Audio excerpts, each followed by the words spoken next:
Popping my sesame seeds. Welcome back to another Silo podcast. Welcome. Your ears were just blessed by the amazing production and musical skills of Josh Vann. And you know, Austin, you know how that happened? How did that happen? Stony Brook Family Restaurant. We had breakfast, and he's like, "Yo, let's do something." I was like, "Okay," and he came out with that banger of a song. Dude, It's an amazing intro and outro. I really appreciate like that he put in the work and made that happen for us. And it's so cool because we were like, originally when we first started this kind of idea, we're like, okay, do we actually need like a catchy ring to start and end the podcast? And I'm like, yeah, but do we have someone, or do we have the capabilities ourselves? Nope. Is it like worth our time? And no. But guess what? Silo is a community. One, we didn't even have to ask, which I thought was the coolest thing. Oh. People are throwing themselves at us. I'm just kidding. We're really not like that. We're not, no, don't come for us, government. But it's so cool though. It is. That he was just like, I have skills and I want to contribute in any way. And I think that's kind of part of our daily life at Silo, right? On a week-to-week basis, we are communicating with, how many people would you say you probably DM a week? I think we're now, as we recently hit 1,000, which is a big whoop whoop. Thank you, everybody, for just bringing that together and pulling it through, because literally we wouldn't be Silo without the community. But I think DMs alone, I would probably go for around 20 to 30 individuals. Yeah. And then if we look within the comments and posts, I mean, if I take an actual couple hours to scroll through and go through every post and comment, because that's just who we are at Silo. It's just we want to be authentic, we want to be real, we want to be communicating with people in the community, because you're coming into our community. We want to make sure that we're there for you. And you are welcomed. Exactly. And so then that starts getting up into the hundreds, because now I can imagine. We're starting to get bigger, and that's not a complaint in any fashion, because I love communicating with people. And also, that's why Gavin does it, not me. No, bro. But it's crazy to see. And so I think on a daily basis, we're probably communicating with an upwards of probably 250 people. Yeah. And that well, that's like, I don't know, it seems huge, but also like, those are our people. Yeah. I feel like you and I love to have new people. Like you said, it's not a complaint at all.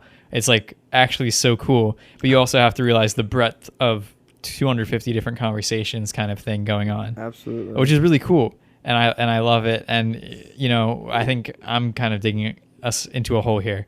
In terms of we're not trying to be boastful at all. No. And I was like, before this, I was like, Gavin, we can't be talking about numbers.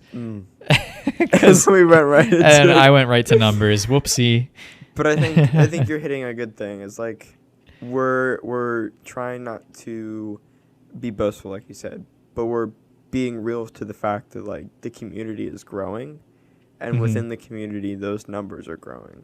And it's not only to the benefit of us and our follower count, it's to the benefit of everyone. You know, Kid Carol the other day said something really cool, and she posted it on her like story, but I think it was from her Twitter. She said, "Yo, listen, if you're not rocking with me now, and if you are rocking with me now," something like this. I don't know exactly what she said, but if you're like supporting me now, you are also succeeding. Exactly. Like if you are on the come up with me, then you are along your own lines are like growing, because you're supporting someone that is also growing. And that's literally the whole purpose of our day to day, our week by week, is like we treat our successes rather than the numbers of the likes and the comments and the interactions, which have been amazing, and we're so blessed. But we strive on like a conversation. Yeah, if you're healthy, we are healthy. Exactly. I mean, like, you go on to Silo and you see the interactions and you wonder how this happens. It's solely because, like an example with Josh Vann. I mean, he reached out and we're like, yeah, let's do something. I mean, that's like the connections. And those connections have driven the events that we do. Mm-hmm. Like Cultivate. Oh, wow. An organic segue.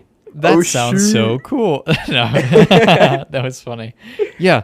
We're jumping the gun and Cultivate, because we haven't had the chance to like sit down and thank everyone vocally, other than the people that were there. We just pour out our thanks to you guys. It is unreal what happened at Cultivate, and to think that was our first event of an entire lifetime possibly of what could happen. It was an amazing turnout, and that's not even what mattered. It was the amount of connections that were made, people that actually like met up for lunch beforehand. Prince Street 20% off, what's up? But also like, shout out to Christine and Crystal. Yeah, seriously. And like they got to know each other before even coming to the event. They showed up, they sat down, they listened, they connected with the speakers. It was unreal. And we can't say that more like lightly. It was like insane. Exactly. I mean, like it just plays into the fact that you as a creative, if we speak out even outside of just Silo as a whole in the Cultivate event, I mean, fostering connections is how you can build. And that's how we were able to see, like, with the event.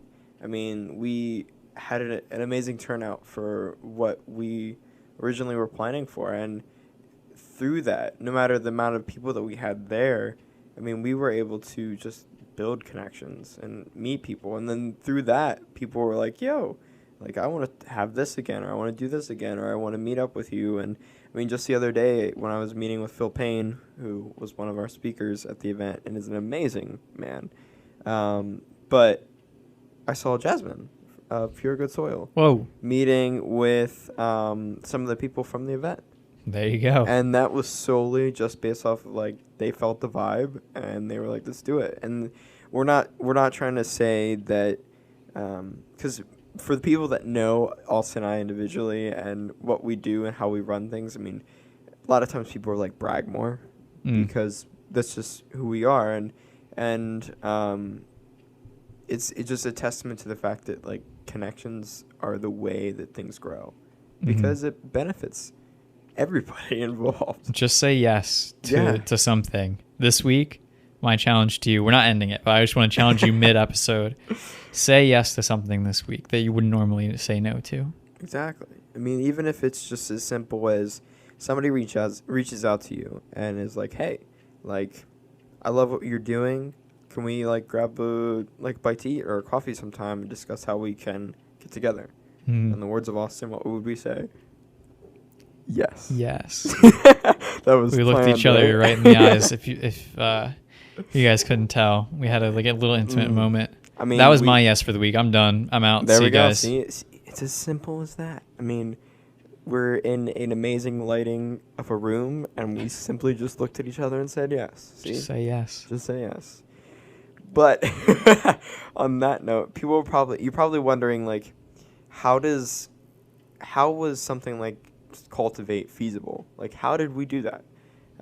What was the day-to-day, the week-by-week, the month-by-month that it took to bring an event like that together? Because not only were Austin and I running Silo, but then also trying to meet up with two different other creatives to kind of get this event going.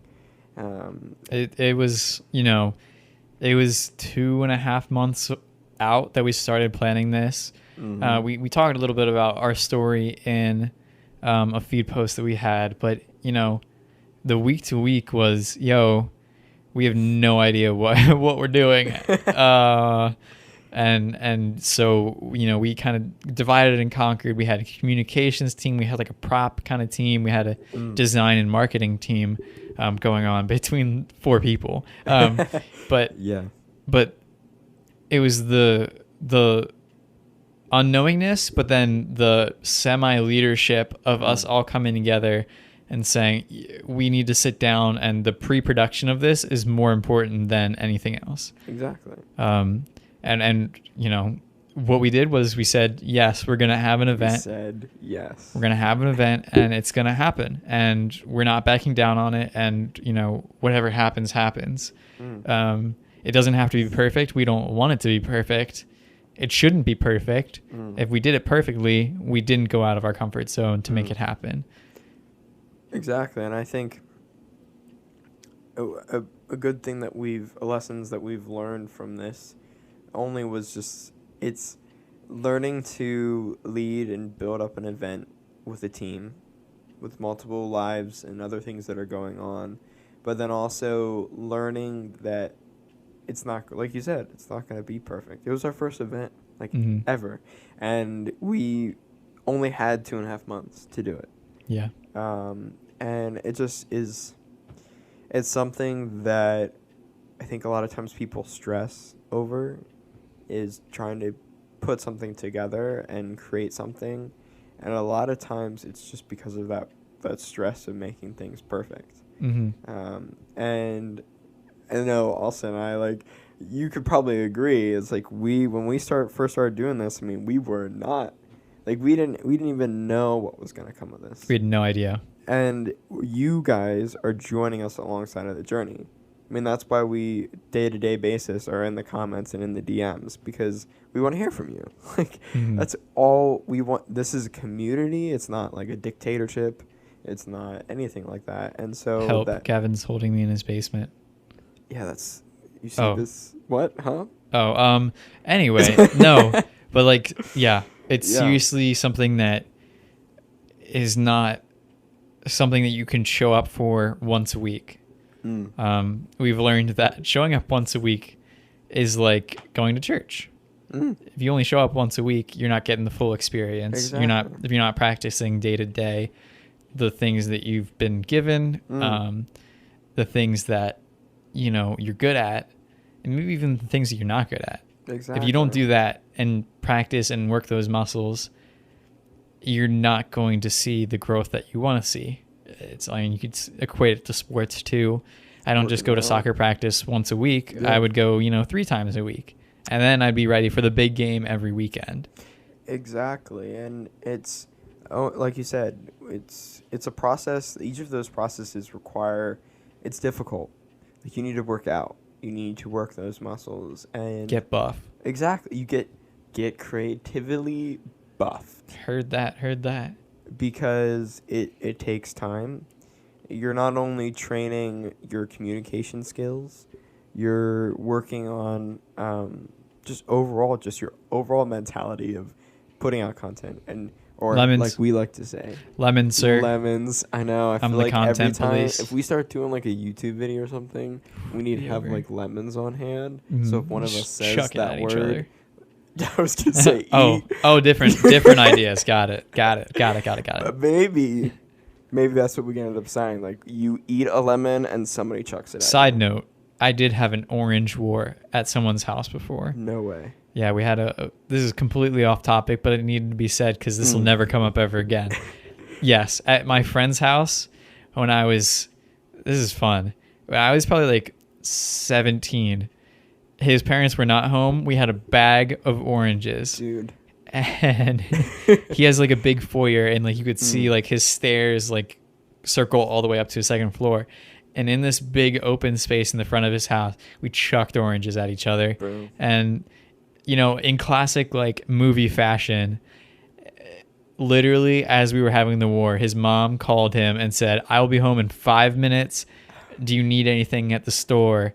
And we're like, and we couldn't say anything. Yeah. And we looked, and there was something like a splat only once was on a spot that was unreachable, like right above his like second story door. Jeez. We had to get a ladder to like soak it out of the wall. Insane. Second story about that is that we rappelled out of his second story window with a thick rope. That's all. Straight movie style. Yeah, seriously, it was so weird. But and I think maybe then if you guys listening to this are like, yo, we want to see a video of Austin and I we'll start counting, and then we'll at the end of like the year or something, just pelt each other with lemons. Okay. Or something. Like I'll sign up for that. I'm down. But on that note, we hope that you had some laughs, that you gleaned what it means to be a part of Silo, how we do our day to day. We're so thankful for, again, everything. I mean, we would not be a community without any of you involved. And so we encourage you to say yes, to become creatively buffed, and to enjoy the rest of your lovely Monday morning. And so, like what we do on these podcasts, before the lovely Josh Vann music is busting your ears again, we like to make funny noises. I'll make a funny noise. Live, laugh, love. Bee boo, bee boo. Well, there you go. That's the end. See you guys next week.